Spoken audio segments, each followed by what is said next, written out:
Bismillahirrahmanirrahim. Assalamualaikum warahmatullahi wabarakatuh. Dalam video kali ini kita akan membahas tentang apa itu evaluasi pembelajaran matematika, tentang fungsi, tujuan, kedudukan, prosedur, dan ruang lingkup evaluasi pembelajaran matematika. Jadi fungsi dari evaluasi pembelajaran matematika itu sendiri adalah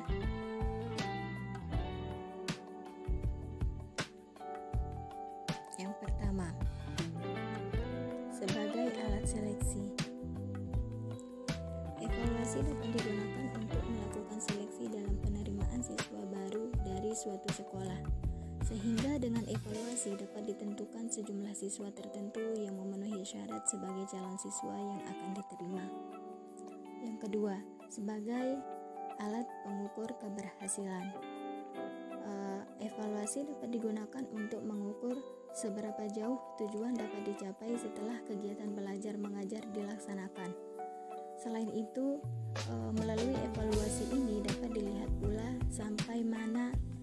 sampai sejauh mana seorang guru telah berhasil dalam menerapkan metode dan pendekatan penguasaan materi serta kebaikan dan kelemahan kurikulum yang dipakai. Yang ketiga, sebagai alat penempatan. Evaluasi dapat digunakan untuk mengetahui dengan baik termasuk kelompok mana seorang siswa harus ditempatkan. Sekelompok siswa yang mempunyai hasil evaluasi yang sama akan ditempatkan pada kelompok yang sama pula. Penempatan yang cocok dengan kondisi masing-masing siswa lebih memungkinkan untuk dapat. Yang keempat, yaitu adalah sebagai alat diagnostik. Evaluasi dapat digunakan untuk mendiagnosa kesulitan belajar siswa, yaitu dengan mengetahui letak kelemahan dan kebaikan siswa dalam penguasaan setiap konsep matematika yang telah diajarkan.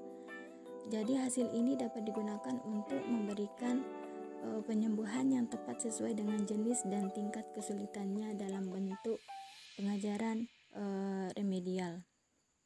Selanjutnya yaitu adalah tujuan.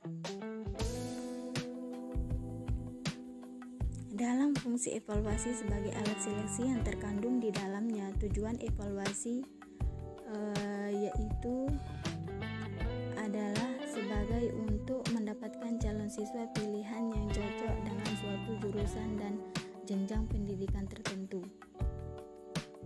Selanjutnya, dalam fungsi evaluasi sebagai alat pengukur keberhasilan, yaitu tujuannya adalah untuk mengetahui apakah hasil yang dicapai sudah sesuai dengan yang diharapkan atau belum. Jika hasil yang diharapkan belum, perlu dicari faktor penyebab yang menghambat tercapainya tujuan tersebut. Selanjutnya dapat dicari solusinya. Dalam fungsi evaluasi sebagai alat penempatan, evaluasi bertujuan untuk menentukan pendidikan ke jenjang selanjutnya, yaitu sesuai dengan kemampuan, bakat, dan minat peserta didik. Selanjutnya yaitu adalah kedudukan.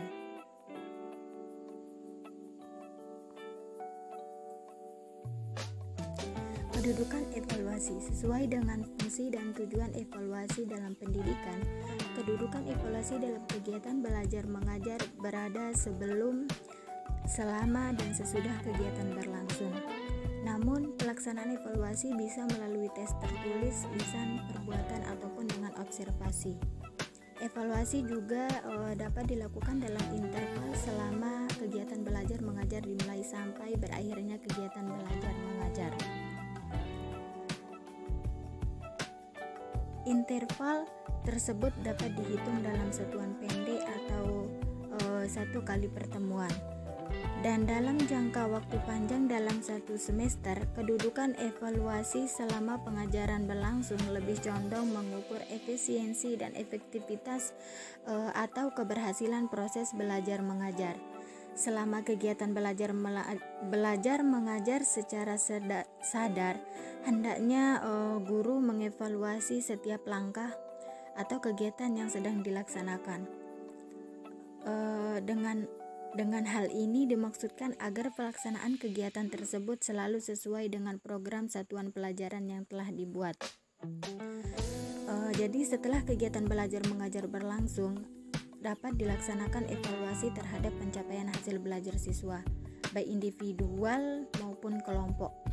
Dari hasil evaluasi tersebut, kita dapat mengetahui pula kelemahan dan kelebihan siswa dalam memahami konsep-konsep yang telah dipelajari, sehingga pengajaran dalam bentuk remedial dapat dilaksanakan dengan baik. Jadi, kedudukan evaluasi pendidikan ditinjau dari segi waktu pelaksanaannya, yaitu terdiri dari 3 jenis, yaitu sebelum, selama, dan setelah kegiatan belajar mengajar berlangsung.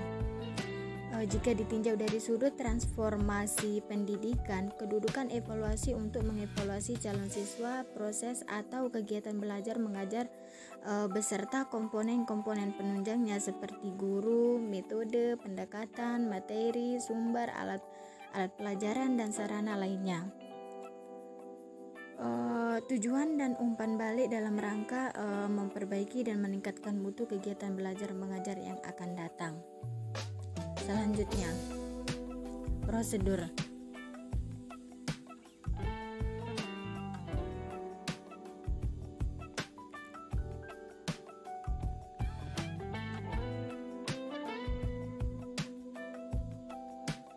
Prosedur evaluasi yaitu terdiri dari yang pertama yaitu adalah perencanaan. Tahap perencanaan meliputi kegiatan merumuskan tujuan evaluasi yang akan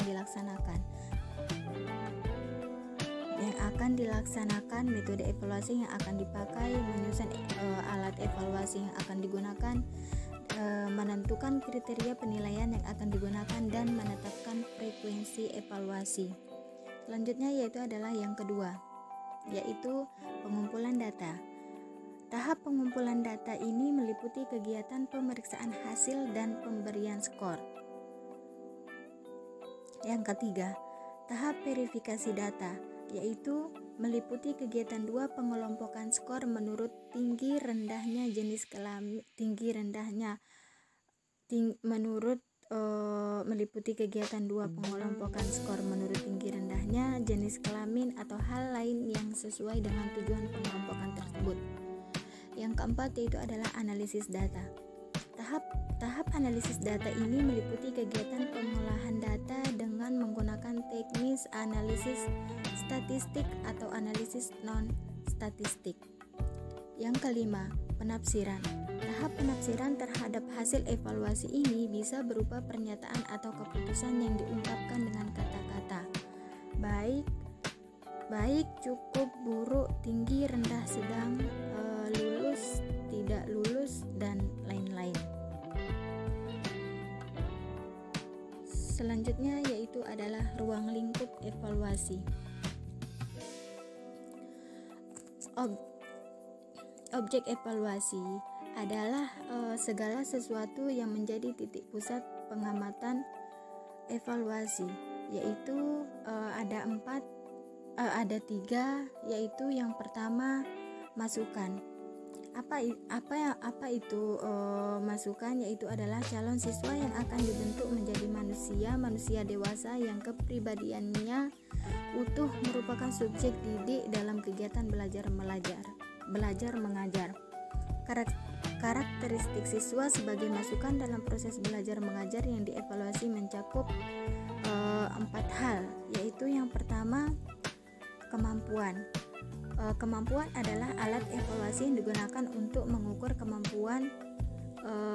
Kemampuan ini disebut tes kemampuan, aptitude test.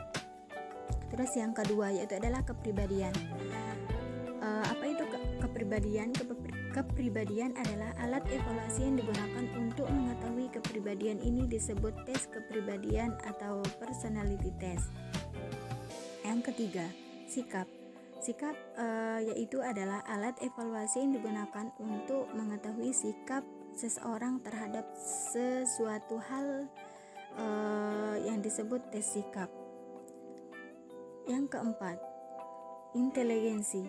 Apa itu inteligensi? Inteligensi adalah alat evaluasi yang digunakan untuk mengukur tingkat inteligensi, disebut tes inteligensi. Selanjutnya yaitu adalah proses. Proses berkenaan dengan pelaksanaan kegiatan belajar mengajar di kelas.